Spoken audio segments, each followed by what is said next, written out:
ছোলার জন্য নিয়ে নিয়েছি এই যে দেশি ছোলা, আর নিয়ে নিয়েছি আলু, শুকনো লঙ্কা, জিরে। এবার দিচ্ছি কুচিয়ে রাখা পেঁয়াজ, টমেটো কুচি,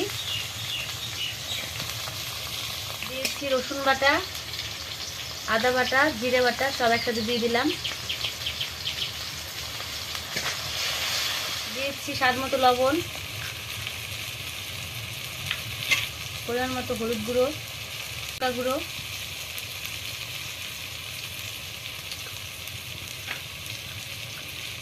দিয়েছি লাল লঙ্কার গুঁড়ো, দিয়েছি ধনিয়া গুঁড়ো।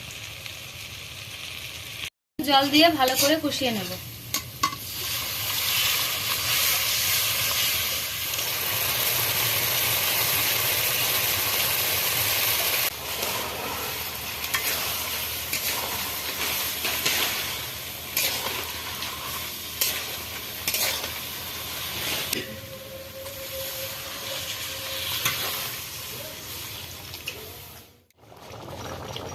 ছোলাটা হয়ে এসছে, এবার দিয়ে দিচ্ছি ধনে পাতা,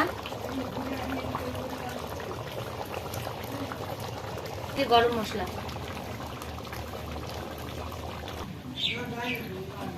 হয়ে গেছে ছোলা, নামিয়ে নিচ্ছি এবার।